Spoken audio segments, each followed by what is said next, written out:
Hello, and welcome to the Money Metaphors podcast with your host, Jason Coddington. Jason, good to be with you again. How are you? Good. We're in the throes of summer here in the Central Valley, so we're north of the 100 degree Fahrenheit mark now. Yeah. Thus the episode on beer in the last podcast. Yeah, For right. those of you who didn't catch that, you should go back and give that one a listen. That was a lot of fun. Yes, that's right. Yeah, and my wife and I had the opportunity. We were traveling to Italy last month, and it's just interesting because there the humidity thing. You're on the East Coast, so you get this as well. But we have zero humidity here at north of 100 degrees in the Central Valley. Yeah. And then, you go back and you visit, you go back and visit the East Coast, or if you go to, and, in this case, we were in Italy, and it was low 90s, but, 50% humidity. It's just it's a game changer if you're not used to it. So. Oh, I know. Well, as we're recording this is not a joke. It's 80% humidity outside. Temperature's 80 degrees. And it's a whole different kind of thing. Right. It's a different gig. Yeah. Anyway, so that's just, and you acclimate, you'd come out here and just be, you're probably fine in that. And I would be, at least I was, people looked at me, I go to eat at a restaurant. I'm using I need another napkin because I used the first one to wipe myself off. No. I would, having lived and worked in locations with low humidity, I would welcome the 104 degrees, zero humidity. I'd be like, yes, right. This is great. I'm fine with that. So what's on the table today? So heat and sweat, probably not what people want to listen to. So. But they understand. Yeah. So, so today, I think one of the things I enjoy, whether it, especially if I go to a Mexican restaurant, is, chips and salsa or chips and dips. So today, it's a little quirky, money metaphors. So chips, dips, and retirement tips. So we'll put that together. Now, the thing I messed up on is I had this great salsa that I was going to take and bring, like last podcast, I had a beer while we were doing it. Yeah. I forgot the salsa. So now I'm just going to have to pretend, so anyway. It's okay. We all have there's so many salsas now. We can all just sort of take the one we want in our mind. Right. And deal with it. Go to that place. Go to that place. Yeah. Yeah. I'm there. I'm already there with you. So it's okay. Right. So, yeah. And I think, and I guess we'll just tee it up that way is, I don't know for myself, like as a kid, one of the, and I've probably mentioned this on previous podcasts, but, one of the joys I had was going with my father and my uncle to basketball games, Yes. And we went to watch Fresno State play. And it was a treat to have, a soda of some sort, and then nacho cheese, nachos and cheese, nacho chips and cheese, and the cheese at the time, that would be an interesting lesson in inflation too, because I think they were $1.50 when I was in fifth grade, and I think they're like $8 now or something like that, if not more. They're insane now. Yeah, and anyway, but you had your little container for the cheese, and then you had your chips, and it was always a game for me. I really hated when I ran out of cheese and had chips left. And so, it was always a bum deal. And then miraculously someone said, "Oh, you just ask for extra cheese, or you have cheese put on the nachos for 50 cents more or something." Well, that was a game changer. But until that time, I hated running out of, and even to this day, I just, if I have more chips and the salsa's gone, it's kind of a bad deal. Or if it's nacho, pick your poison, right? If it's bean dip. I totally get it. But my problem is I view the chips as the conveyor for the salsa, or the conveyor for the cheese. And so, the chips are just the convenient way, instead of picking up the jar of salsa and drinking it. Right. Yeah. And you want to temper that. You want to temper, the, how you take that. Yes. salsa all at once might be good going in, but maybe not so much going out. So Yeah, and plus you run out of it way too quickly. You don't want to run right, out of it. right. So as we look at that, what in the world does that have to do with retirement planning? Well, I think one of the things that we can learn is, think of cheese as the money, right? So when you're retired, you've got this compartment of cheese, or pick your, bean dip, artichoke dip, a jalapeno dip. I mean, let's keep going. Hummus, if you like hummus, it doesn't matter. Pick your, I like all that stuff. You just don't want to run out of money in retirement, because then and I think there are some things we can do to teach people how to do that, and what you should be looking at. And again, so that way the next time you are thinking about enjoying, your favorite chip and dip, you can think, oh, you know what? I'm going to make sure that I've got my retirement plans in order. And, you don't want to think about it every time, but, just in random, here and there, we just want to plant the seed that, there are some things, some tenets, if you will, or some guideposts that you should follow for retirement planning. So, and so I've got, we've got, we work with many vendors in our industry, and one great resource that's out there provided by JP Morgan is the Guide to Retirement, and they publish it every year, and it has some great insights in it. So I'm going to glean a little bit from that today, as with our host. So for those viewers that are watching, you'll get to see the slides. For those that are listening, I'll explain them, and it should be good. We won't go too far into the detail, but just to make the point of, there's certain things that are in your control and certain things out of your control. So, and let's start with that. So there's really, if you look at retirement, there's really six moving parts. This is on our first slide. There's things that are in your control. There are things that are out of your control. And then there's things that you can kind of influence. And so what we would like to help clients focus on is what's in their control. So let's talk about, all of those things. First off, let's talk about what's out of your control. The market being up or down, that's out of your control. You can't do anything about that. Just like you can't control how much cheese the concessionaire purchased for the game that you're going to watch. If they run out, they run out. You don't get any nachos, right? It's out of your control. Right. Also policy, right now we're, election year, a lot of stuff, a very rare, election year, of course, a lot of crazy things going on. That being said, regardless, Congress still sets taxes and policy. And so that's also out of your control. I mean, you can vote, but if it doesn't go your way, that's out of your control. And if they raise taxes or they change policy, that's out of your control. So two things out of your control. Now, some things you have control over. You can, if you don't eat too much chips and salsa, you can improve your longevity. So your longevity, how long you live, you have some control over. Not much, but if you're eating healthy and exercising, you can move. And of course, medical, medicine's come a long way. So there's a lot of ways to prolong your life. But longevity, you have a little bit of there. And then, the other thing you have control over, a little bit of control is, for the most part, is your employment, how long you'll stay at your job or working, your earnings and those kinds of things, and how long that lasts. Now, sometimes, you can, but sometimes you might be in a job where, hey, you know what, you're downsizing, and that's out of your control. So you have a little bit of influence there, but the ones that you have control over, and these are the last two, is you have saving and spending, and your asset allocation.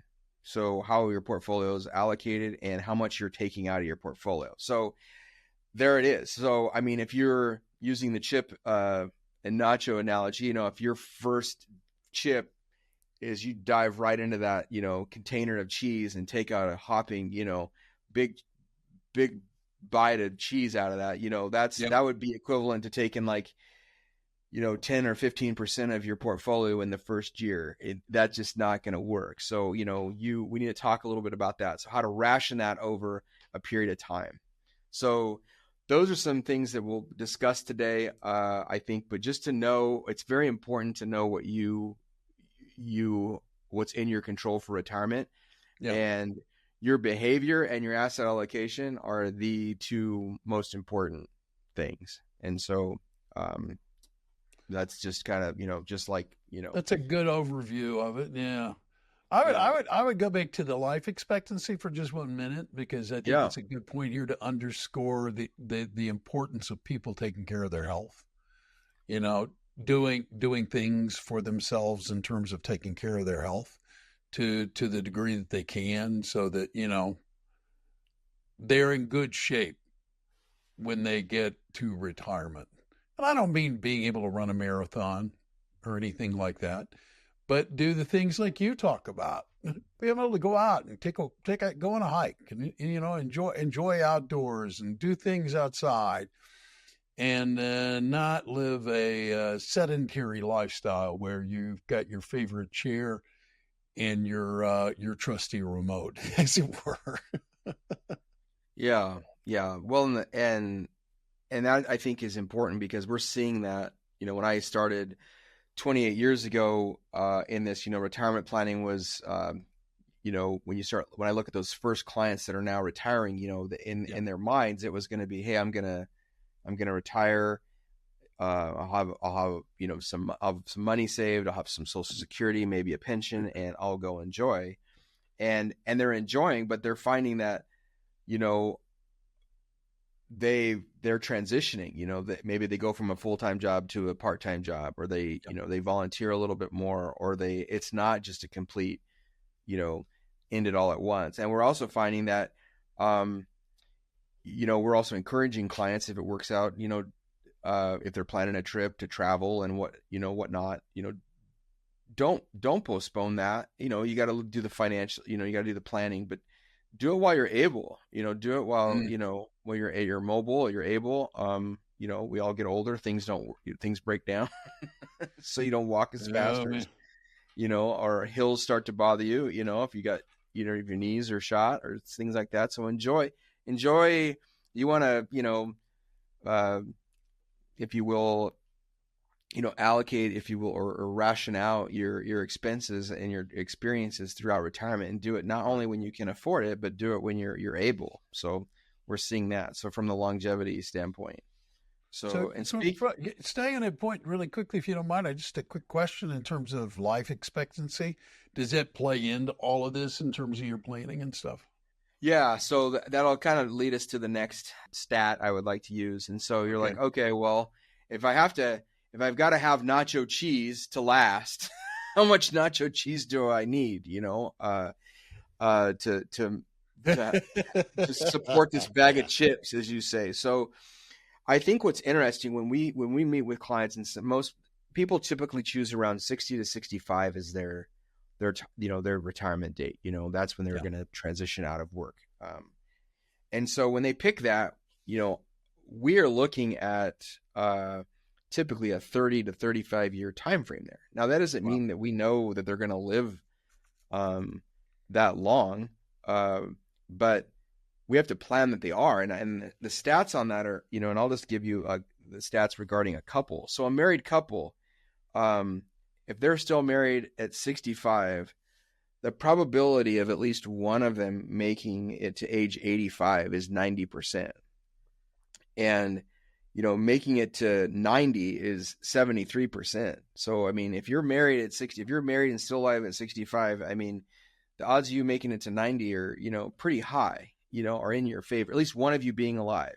So, and so when we look at retirement planning, we've got a plan for a 30 to 35 year retirement. Now, if you think about that, there's a couple things to think about there. One is that you're going to be retired as long as you were working almost, if you think about that. Yeah, that blows my mind when I think about that. That really, I don't think a lot of people think about that. Yeah. I mean, if that's true, and we're finding that people aren't 100% retired. I mean, no income, but I mean, let's just say 60 is where you transition, and 60 to 65. I mean, if you are retired, whatever that definition for you is, it's 30 to 35 years. And that's as long, typically, just a few years shy of what most people work their entire lives. So, and that brings me to point two, which is life expectancy has increased quite a bit since 1933 when Social Security started. So, the life expectancy was a lot less. So then when they set up some of these policies, what Social Security was going to provide and how long it had to provide, they were only planning on maybe having to take from the Social Security fund for maybe 10 years. And you only had to have a little bit of money. If you were only going to live to age 75 or 80, you didn't need to have a whole lot if you retired at 65. But now in the past, thanks to technology, thanks to, different habits, resources, people are living longer, and that is not only a stress on the Social Security system, which we've already discussed in previous episodes, but it's also means that individuals have to be more accountable on what they accumulate for retirement. And so because of 30 or 5-year retirements, it's probable, very. And so, and I think when we look at that, so what does that mean? How do what's a good guidepost of, or how much money should I be taking, or what should I be looking at? And so that's where we try and help people with their planning is, okay, you've got this money's got to last you 35 years. What should we be doing? And so it's almost savings in reverse. So, we started talking about, just as a general rule, if you can save 10% of your income from the time you're 20, until you retire, you'll be in good shape, statistically speaking. Well, now you got to flip it on its head, and now it's like, okay, well, what can I take out? And so, that, and there's some studies that have been done on that. And so we'll talk a little bit about that, next. And so if we move to the next, one of my favorite, probably, most important slides is this next one that JP Morgan has. And for those of you that can't see it or are listening, it's basically the effects of withdrawal rates and portfolio allocation. And so if you go back to the beginning of this podcast, I said there were two things that mattered, or pointed out that there are two things that matter that you can control. And one is your distribution rate, how much you take. Yeah. And two is your allocation. And so if, and allocation means, how much is in stock and how much is in bond. And so without getting too, you can do a lot of planning for clients off of this one slide. And I think if you're out there just trying to get an idea of how long my money can last, this is a great resource. We'll include it in the show notes. But really, when it comes down to it, if there's something we've talked about before, the 4% rule, where you can take, if you're willing to take out 4% of your portfolio per year, what are the odds of your money lasting a 35-year retirement? And, they've done studies at different allocations at, 20% bond, 80% stock, and then vice versa. And if, 4% distribution rate works, if you retire at 65, a 4% distribution rate works really well, kind of irrespective of your allocation. I mean, if you have at least 20% stock and 80% bond, and you take 4%, you're going to be okay long run. So that's cool. And it's cool or not cool. I mean, meaning if you don't have if you don't have a big enough portfolio to make the 4%. So let's say, for example, you do all the math and we sit down with you and you have, okay, I've got 50,000 of income someplace else. Jason, I need $50,000 of income from someplace else. That that means you need north of $1 million to support your retirement. If you don't have that, then we have to come up with some solutions, because do you have part-time income? Do you are you going to reduce your goal, or there's only so many variables we can move there. But it's a nice conversation to have with clients, and this graph kind of does that. But I think for me, if what's important is, once you really get north of 6% distribution rate on your portfolio, keep in mind, this is someone retiring at 65 and when they want to go 60 and want to go to 95, right? So if you're retiring at 80 or if you're retiring at 75, these stats change a little bit. You can actually take more out. But if you're 60 and you want to have your money last 35, years, or if you want to have, quote unquote, your nacho cheese end when your nacho chips end, Exactly. Yeah. increase your probability of that. You just you gotta follow these, these rules. It's nothing's hard and fast, but that's what we're planning for is, a 4 and 5% distribution rate. So if you're overspending early, you're going to reduce your probability. It's just a matter of fact. It's like, I think it'd be like being a smoker and going to the doctor and saying, how can I improve my, health? And the doc says, well, stop smoking. And, other than that, doc, other than not smoking, doc, how can I do that? It's just, it's kind of, there's really not much. I mean, of course you can do other things, but I mean, you got to get, they're just kind of some hard and fast rules there. So allocation matters. I think the one thing you'll notice is that the more you take, this is kind of a paradox because people think, oh, well, the more I'm taking out, the more conservative I need to be with my money. No, that's actually the other way. The more you take out, if you're taking more than 4 or 5% of your portfolio, you're going to have to take more risk. So, yeah. And if you're risk adverse, then you're painted into a corner again. So, our position is, or our belief is with our clients is, let's have a conversation. Let's talk about what that looks like for you. And if you're 65, then we've got a plan on this. But if you're 50 and we're projecting this out, there are some things we can do to influence you to have more money, more cheese, if you will. I just realized don't they call money cheddar? Isn't that a yeah, the answer. Some people who do that. Yeah, As a matter of fact, yeah. So anyway, so you can have more cheddar, more cheese, more money. What can we do to influence that? So that's important. I think the one thing I will say though, and this is very important from a planning perspective, I think if someone it is a differentiator for us. We're big on legacy and making memories, with having clients make memories with their family and those people they care about most.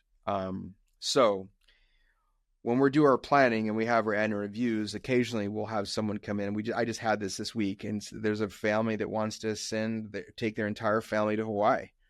Kids, grandkids, and to fly them from mainland to Hawaii and have the excursion they're going to have. That's a very big expense, and for that year, it's probably going to double their distribution rate in 1 year. So. So that being said, as an advisor, I think with the hat we have to wear is okay, with the client, 4%, 4 to 5%, kind of the number we're trying to target. This year you're going to make that 10%. I think but at the same time, that's what the money's for, is for you to enjoy with your family and do that. But, in the following years that follow, we're just going to have to manage, our expenses. It can't be pragmatic. It's a rule of thumb. And I think that's important. And if we start taking too many trips, then we'll have to have the honest conversation. But I think we want to encourage our clients to, we've said this before, it's our tagline: stress less, enjoy more, and leave a legacy. And, trip of a lifetime kind of thing, make memories with your grandchildren in Hawaii. I don't know. That's stuff you can't, it's not doing any good sitting in an account. You can't get that. You know what I'm saying? So yeah, no. It's like, I mean, it's why I in my mind, it's like, it's a really great justification for having a good financial advisor, because they can help you negotiate that fine line between using your money to have a good time and preserving your money to, make sure that you're not a burden on anybody or your children as you get older. Yeah. And that's right. And I think that's, we like that. I mean, we like having those conversations with clients, and we encourage it. I think, this goes back to my early story. My dad, we were going to travel and probably see some baseball games at major league parks. Had some clients that had been able to do that. That was our thing. And he died at 62. He died before we were able to have the chance to do that. And so, life's too short. And so, I'm going to err on the side of enjoying that and making those memories, as long as we're not, reckless with someone's portfolio. Yeah. So, no, it's okay. It is worth remembering, we're not guaranteed tomorrow. Right. All we're Right. guaranteed is today. But we have to plan Yeah. for tomorrow. The other thing too that we have to factor into this, this kind of leads us to our next some stats, is that there's retirement spending that kind of happens. You tend to spend a little bit more. Now, I'm just saying lifestyle expenses, not healthcare, not because that'll change. That's going to be my next comment. Yeah. If you're looking at the nacho cheese analogy, it's okay if you start out with some, chips with some extra cheese on each chip, but as you get, as you find you're having less and less chips and less cheese, you might have to ration out your cheese a little bit better. Well, that's the same thing in retirement. We find that people typically they get to a point where they're less active, not completely sedentary, but they're less active. And, from basically right around that 60. And again, and people are living long. I have some 70 years. I had a 90-year-old in my office yesterday. He's in great shape. So this is not like a hard and fast rule, but, as you meet, starting in the early 70s, mid 70s, we start to see some of those lifestyle expenses decrease a little bit. Yeah. So that 20 to 30%, by about 20%. So what happens is there's kind of these phases. JP Morgan has in this graph calls it the active go phase of retirement, which is anywhere from 55 to 70. Then the slow go phase. I don't really like the last phrase they use, but they call it the no go phase. But, I don't like that one either, man. Yeah. But, and I think it's used in jest, of course, but, you and everybody's lived this, right? People when they were retired, they have grandparents, they were a little bit more active in the earlier part of their lives. And then as they got older, they were less active. And so they're spending, but what changes, and this is what's critical, and we'll kind of end on this is, that 4%, that's why it's good to let's do a checkup. How much each and every year, I think, with our clients, we're meeting at least once a year, having a conversation. Okay, what does the next 12 months look like? What are your plans? Are you going to travel? Are you, you have any other, do you need a new car? Are the grandkids coming out? You're going to take some time, whatever that is, let's kind of plan that. And we get an idea of, okay, yeah, you're still on track. We're not above or below that 4 to 6% distribution range, and it all kind of works. But yeah, the one thing that, and as you get older, it tends to get easier. And, as you get in the 70 to 75 range, now you can have a higher distribution rate theoretically, provided the markets and everything, worked out. But I will say, one threat to all of this, and if you're in the threat I see, and this is going to be dramatic, but, imagine being at a basketball game, having, sitting there watching the game, having your nachos, having your, nacho cheese, and then someone stops, walks by and knocks over the chips and it falls on the floor and they're all gone. Boom. Well, yeah, that's kind of a bum deal, right? So, yeah. So the one thing that can do that can really derail retirement is a long-term illness, right? So, and that happens. Oh yeah. And, it could be dementia. It could be, it could be a number of different things. And so the major threat outside of not having enough and having the wrong allocation is preserving your assets in the event of a long-term illness. And, there's really a couple of ways you can do that. One is you can just absorb the risk. You can just say, okay, I've got X number of dollars, and, currently I think, in California, we're looking at, $350 a day, $10,000 a month for skilled nursing care. So I'm sure that's, and I'm sure there's higher, some lower, but in general, skilled nursing is $10,000 a month. And if that's the case, it doesn't take long to to start eroding a portfolio at $10,000 a month on top of, the living expenses that are still required. Sure. So I think one of the things to be concerned with there is, one is you can just absorb the expense in your portfolio and hope that lasts. And if you have enough money to do that, that's okay. The other is, you can transfer the risk, and that, quite simply is saying, okay, well, I'm going to, let someone else, i.e. an insurance company or whatnot, transfer part of this risk to them, so that if, something happens to me, I'm not completely out of, resources.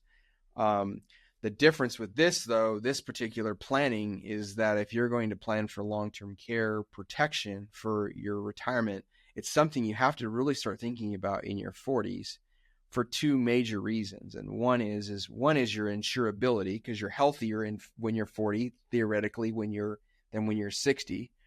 And so because of that, the underwriting is a lot easier and the premiums are a lot less. When you start getting into your 60s and you're like, okay, I want to purchase a long-term care or some sort of insurance, and there's different types, and that's a whole nother, episode. The premiums are really high and the ability to qualify is really low. And so, and I have had family members who have had the benefit of, having a long-term care policy in place and deferring some of that cost, and it worked out.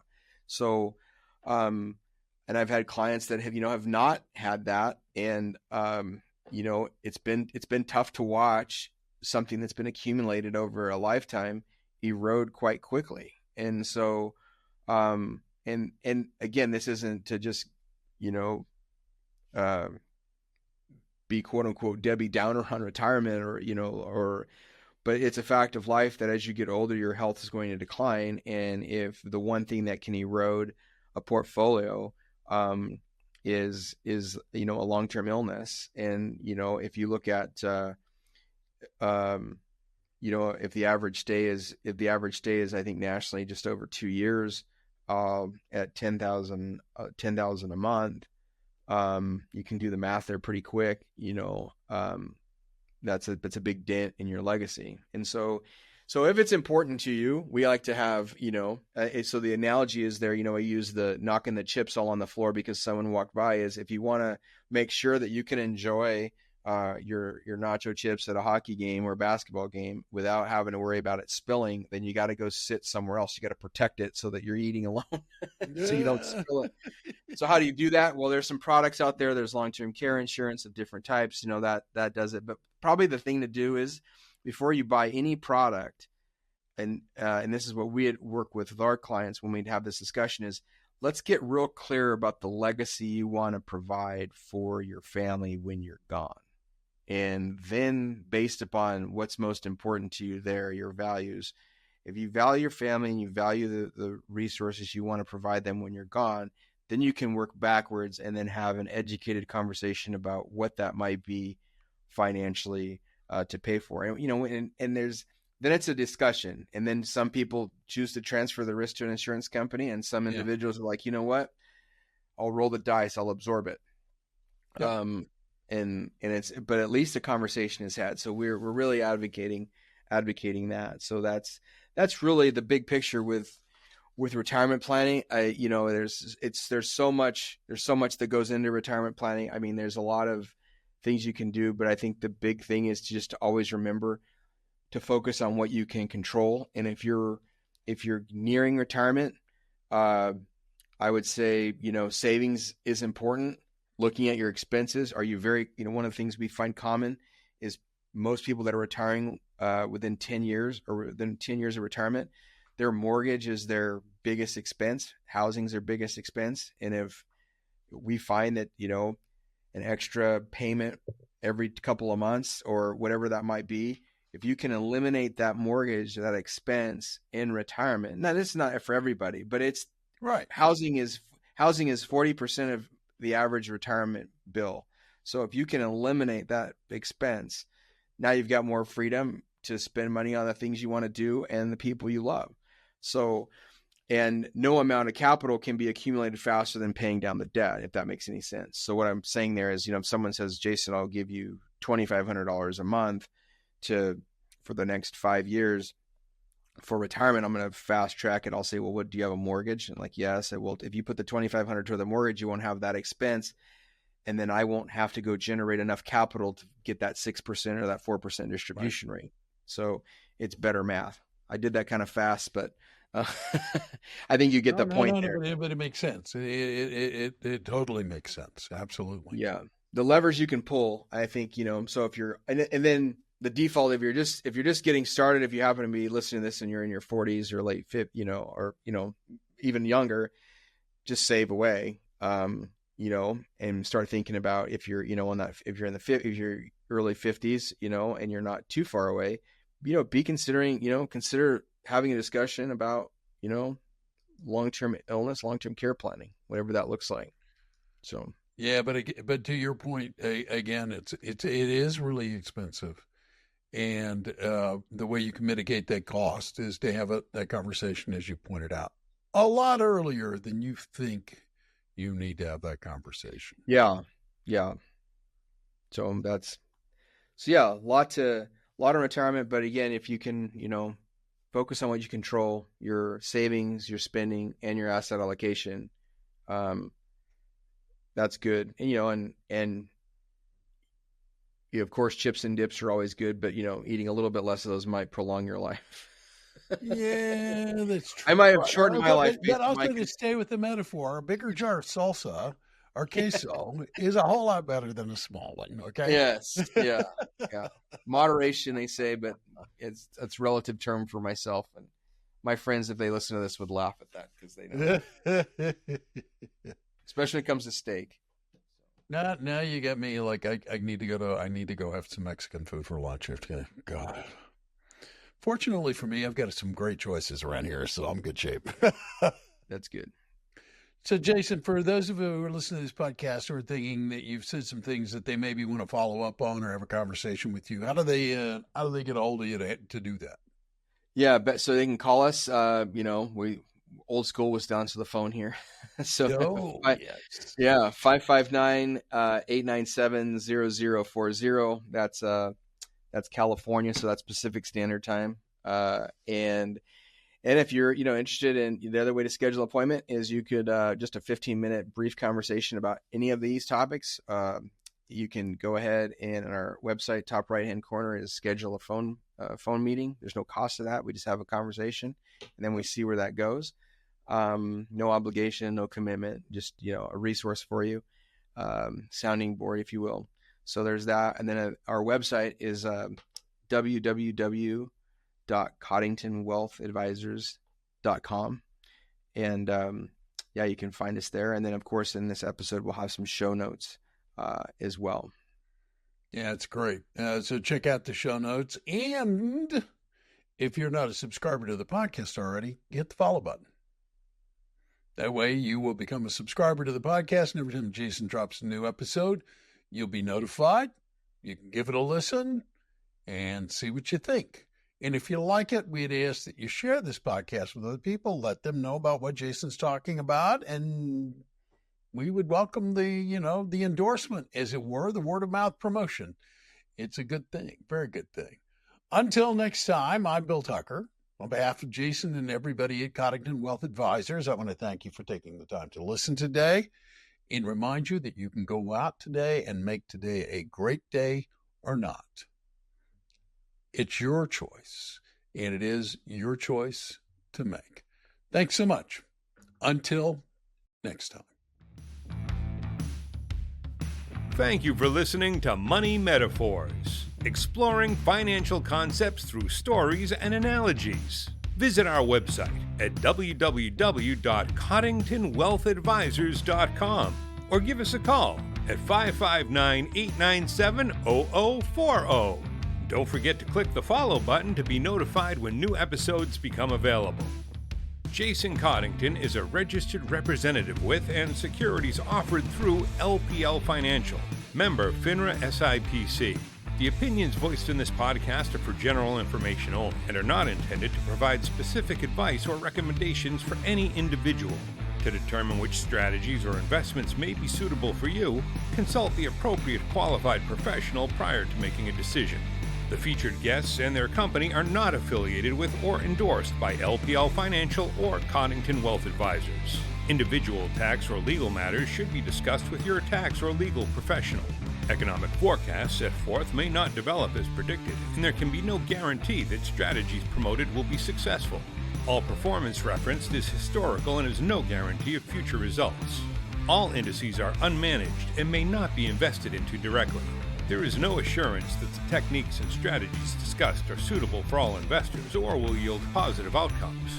The purchase of certain securities may be required to affect some of the strategies. Investing involves risks, including possible loss of principal.